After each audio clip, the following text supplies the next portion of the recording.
બની બેઠી છું. ભક્તિમાં ફરક છે, દેવમાં ફરક નથી દીકરા.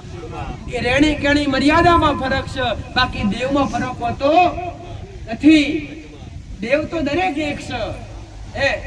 કોઈના ઘેર મહાકાળી માતા હોય, કોઈના ઘેર જબરી મેલડી હોય, કોઈના ઘેર ખોડિયાર હોય, કોઈના કુળનો દીવો સાવણ માતા હોય, કોઈની બહુચર માતા હોય, કોઈની બ્રહ્મણી માતા હોય, કોઈની આશાપુરા માતા હોય, કોઈની હર્ષિદી માતા હોય, કોઈની કાળકા હોય, કોઈની અંબા ભવાની માતા હોય, કોઈની નાગણેશ્વરી માતા હોય. આવા દરેકના કુળનો દીવો અલગ અલગ છે, શક્તિ એક છે. પટેલ, તમને દરેકને ખબર છે કે સતીના અંગની અંદરથી દરેક શક્તિઓની ઉત્પત્તિ થઈ છે. એ સામુંડ ગણો તોય ભલે કે મહાકાળી ગણો તોય ભલે, શક્તિ એક છે. બાકી જ્યાં સતીના અંગ પડ્યા ત્યાં શક્તિપીઠ બંધાયા, અને શક્તિપીઠ બંધાયા એટલે અલગ અલગ નામથી અલગ અલગ દેવી શક્તિઓએ અસુરોના સંહાર કર્યા. એ પ્રમાણે દેવી શક્તિઓના અલગ અલગ નામ પડ્યા દીકરા.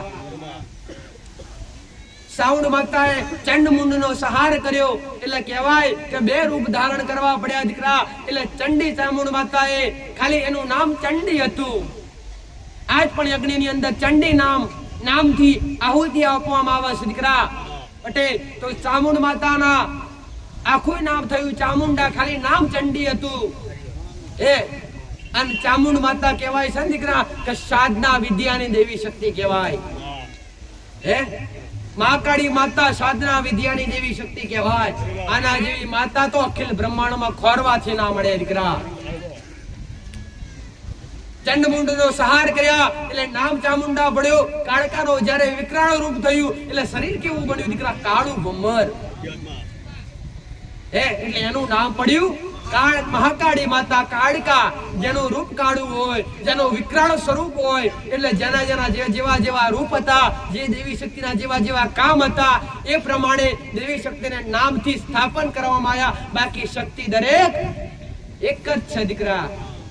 ચામુંડ ગણો તોય ભલે, શું ચામુંડ નમી અને તમે કોક માં ચામુંડના બદલે તમે મહાકાળી નામ કરીને મહાકાળી પટેલ મહાકાળી નામ રાખીને પોકાર કરો ના સાંભળે તો શક્તિ તો એક છે, બાકી રૂપ દરેકે અલગ અલગ ધારણ કર્યા છે.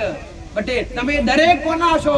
તમે દરેક પરમાત્માના છો, તમે દરેક માના રોગના છો, પણ તમે દરેક અલગ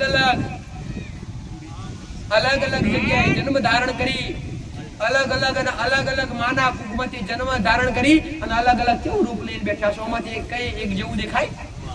બધા કેવા અલગ અલગ દેખાય? સાચું ખોટું? એવી રીતના દેવી શક્તિ એક છે, તમે એક જ છો દીકરા. શું પુરુષની આત્મા પટેલ, શું પુરુષની આત્મા શક્તિ દીકરીની પુરુષની આત્મા હોય, શું એ આત્મા નીકળે અને એ આત્માને દીકરી